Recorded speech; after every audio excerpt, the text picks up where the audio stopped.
KPBS On Demand is supported by Latino Legacy Foundation, presenting their Storyteller series, Reach for the Stars with Ellen Ochoa, the first Latina astronaut. Welcome Serenade by the all-female mariachi Amapolas, Sunday, June 29th. More at latinolegacyfoundation.org. Good morning, I'm Tepi Cruz. It's Thursday, May 1st. The Trump administration is pulling millions in funding from 2 local school districts. More on that next. But first, to headlines.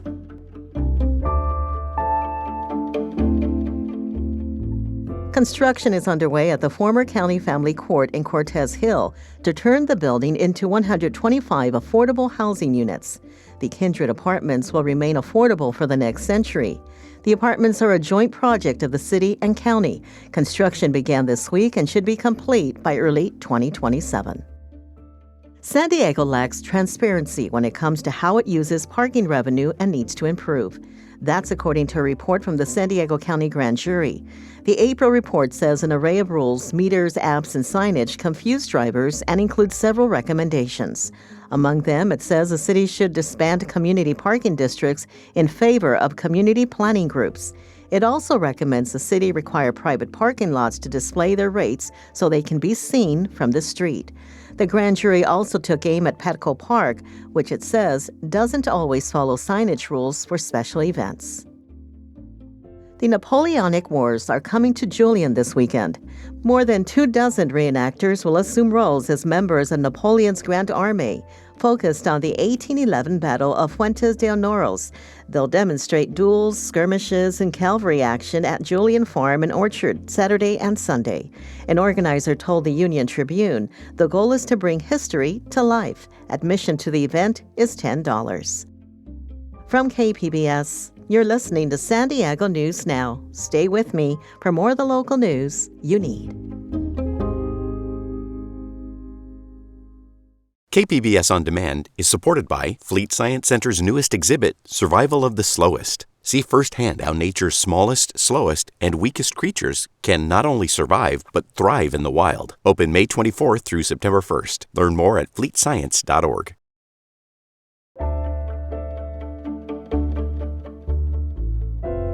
2 local school districts are set to lose millions of dollars in federal mental health funding. Reporter Katie Anasta says the U.S. Department of Education is ending a 5-year grant program. The La Mesa Spring Valley School District has used the money to hire 30 social workers and counselors. Those staff help with mental health crises, social skills, and absenteeism. The district received a letter from the U.S. Department of Education on Tuesday saying the grant funds would end in December.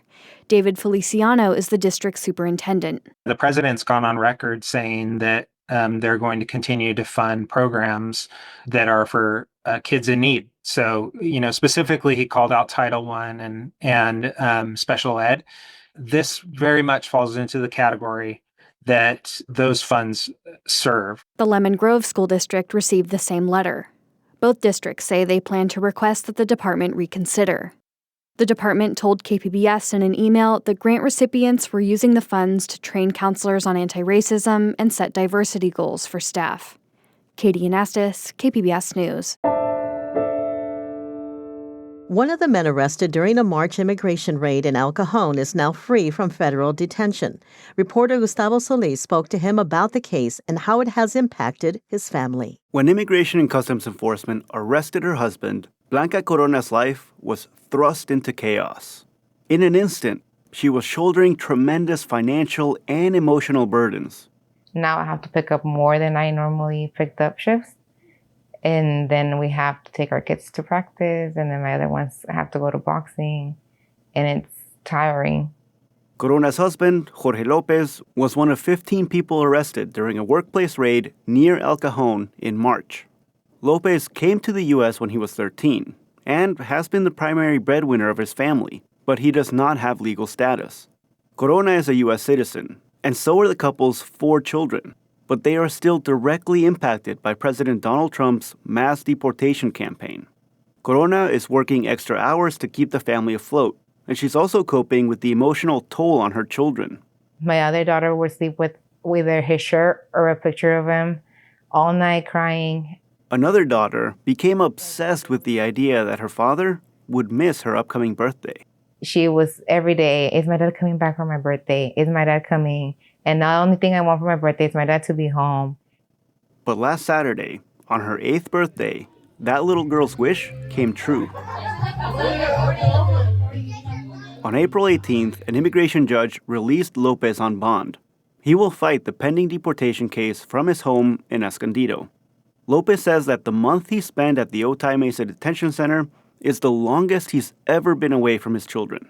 Oh, it was nice seeing my family. Yeah, cried. I haven't seen them. I feel like I haven't seen them for so long. Yeah, because we're always been together most of the time. Lopez remains in touch with coworkers who are still inside the detention center. He says most of the men are terrified of being deported. Depression, there were some people that were crying most of the time. He also noticed that a lot of them are not violent or dangerous. Some have been arrested for driving without a license. In Lopez's case, his only blemish is a DUI conviction, and he completed more than 350 hours of court-ordered community service. You see like different people from different cells, and then you start talking to people, oh yeah, I'm here for like I said, a license, or like for a DUI that I had 20, 30 years ago. His observations stand in stark contrast to the Trump administration's rhetoric that they're rounding up murderers, rapists, and other dangerous criminals to keep Americans safe. They don't say the true story, what's going on. Federal data backs up his point. The vast majority of people detained at the Otay Mesa Detention Center are categorized as non-criminal.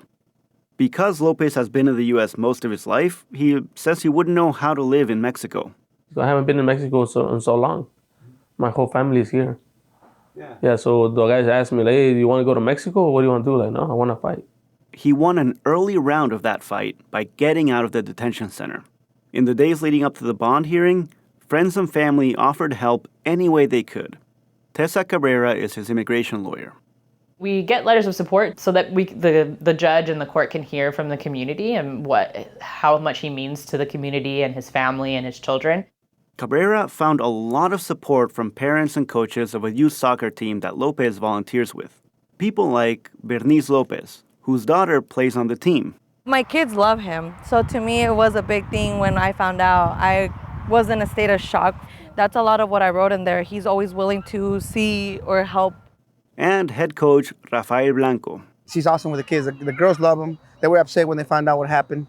They were all upset. Now that when they saw him, they were all excited to see him back again in the field. How you guys feel that Coach Negro's back? Good! You guys excited? We like him. But the happiest person to have him back on the field was his daughter, Yeretsi. It was really great. Everybody was there to see my dad happy. They enjoyed it, having him there. She says that even her little sister's birthday party felt more like Father's Day. It felt like it wasn't even my sister's birthday. It felt like it was my dad's. Lopez says that coaching helps him deal with the stress of the pending deportation case. He's happy to be back in the community, surrounded by friends and family. Gustavo Solis, KPBS News.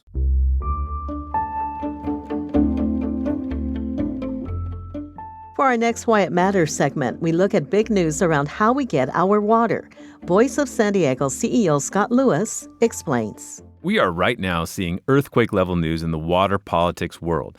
City leaders are so upset about the rising cost of water, they are proposing something shocking, dissolving the agency that provides our city with water.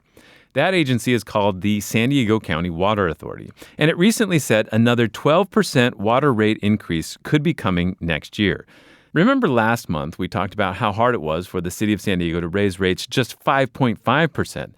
It provoked council member Marnie Von Wilpert to say something shocking. I mean, do we even need to be a part of the water authority anymore? With our pure water systems, maybe we don't. I'll be honest, I thought she didn't know what she was talking about.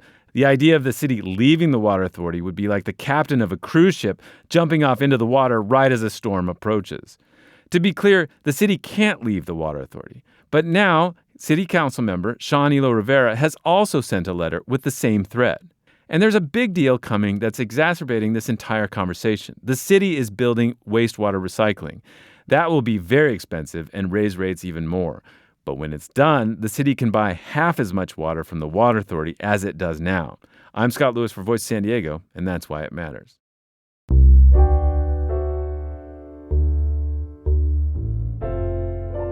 Catholics across San Diego honored and celebrated Pope Francis with special memorial masses yesterday. Reporter Jacob Ayers says among the local faithful, he made a lasting impact on people of all ages. Prayers for Pope Francis Wednesday morning at Mary Star of the Sea Catholic Church in La Jolla. Let us entrust our Holy Father Pope Francis to God's tender care. Catholic school students from the parish's affiliated school, Stella Maris Academy, attended the Mass, like 5th grader Roxy Watson. Well, I really loved how we honored Pope Francis, all the wonderful things he did for us, and how he really showed our connection toward God. 4th grader Ryder Fisher was also there. He has some expectations for the next pope. He might try to do the same as Pope Francis, be kind to others and do a good job. The Vatican says the conclave to elect the next pope will start May 7th. Jacob Ayers, KPBS News. A new exhibit brings Huichol culture to the Oceanside Museum of Art. Reporter Katie Hyson took a look. Natalie Gonzalez learned to make tsikuri, or God's eyes, as a kid in Guadalajara. As an adult in San Diego, she turned back to the vibrant concentric squares of yarn. The rhythm of doing this, the act of weaving and following this pattern, I noticed that makes me calm. It became therapy for her. Suddenly, when I look on my side, I had 30 of them. A box is what am I going to do with all this? What she did was make art, big hanging panels of them. And she taught others how to make them at workshops. 30 turned into hundreds that now form a towering wave structure inside the Oceanside Museum of Art. Not a place tsikuri would normally hang.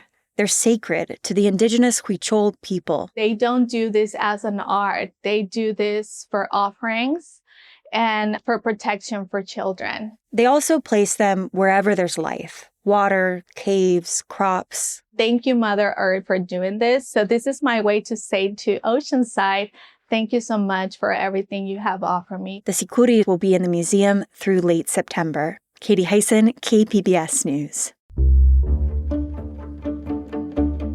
That's it for the podcast today. As always, you can find more San Diego news online at kpbs.org. For your next listen, check out the KPBS Midday Edition podcast. They have an interview with Tara Monsad, a local chef who is a finalist for a James Beard Award.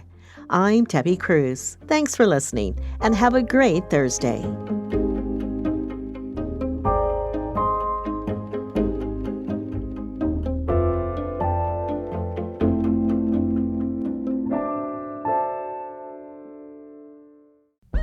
Now on the Finest podcast, the NPR Tiny Desk Contest. We highlight our favorite local entries and hear from the artists who made them. We're just very tired of hearing music that doesn't represent the people or is very nonsense or just dumbing people down. Listen now wherever you get your podcasts.